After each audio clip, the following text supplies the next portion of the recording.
what's happened is, and I was just starting a bit into this, I'm not sure if many of you are familiar with a table called ASHRAE 90.1. There's been a large disconnect in the community between design of mechanical systems and design of structures. What you'll find is that, has anybody heard of ASHRAE 90.1 in the crowd? Very good. What ASHRAE 90.1 is used for is you'll design a building. You'll design a building, you'll put your insulation system in, you'll put your R19 bat, your cavities, or you'll pinch your fiberglass over your purlins. Well, what an HVAC designer now does, the mechanical engineer will go in, he will then take that system, that R19, he'll look at that and he'll calculate your energy losses.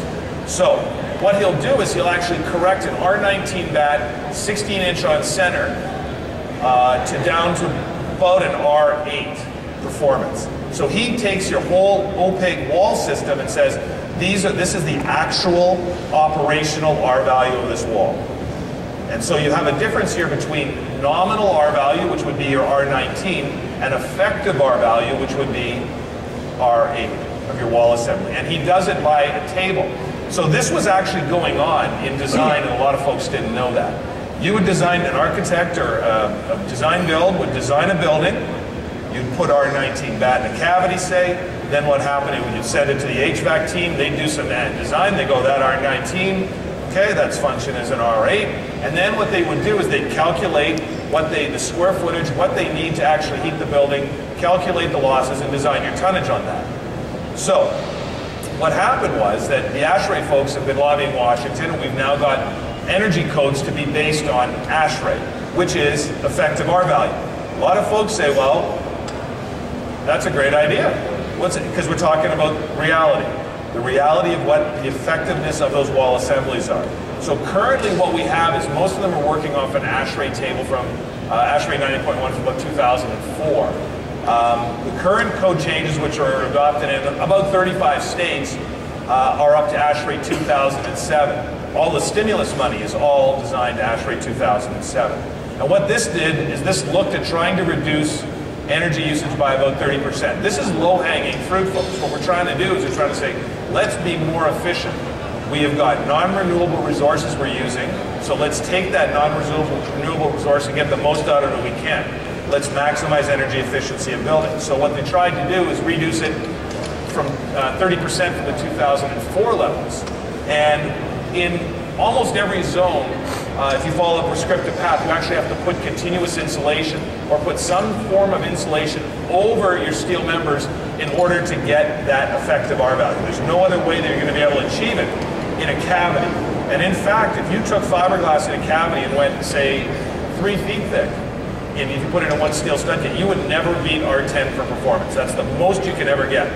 And that would be the equivalent to 2 inches of a rigid insulation on the outside of the structure.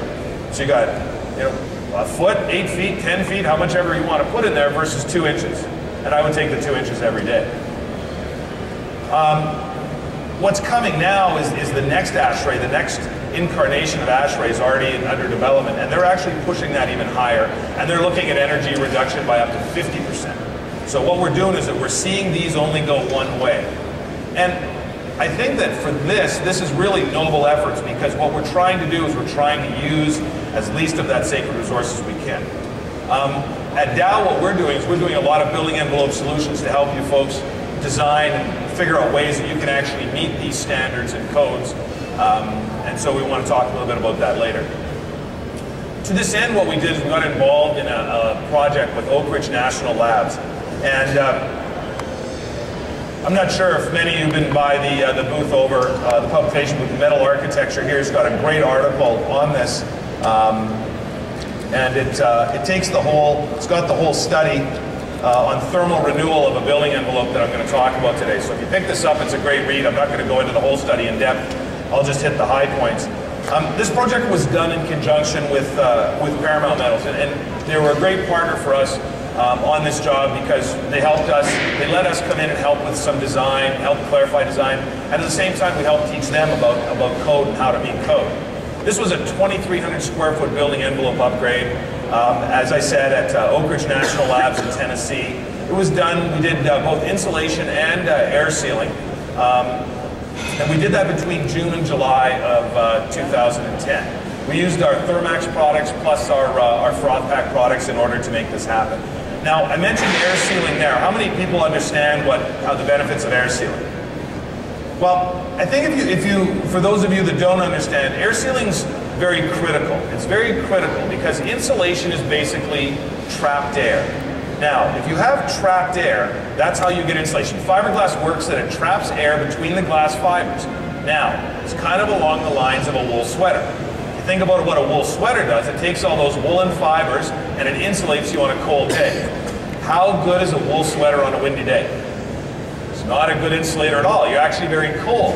Now, if I said to you, put a Gore-Tex jacket over that wool sweater, so what you do is you stop the wind from blowing through that wool sweater, how warm are you now?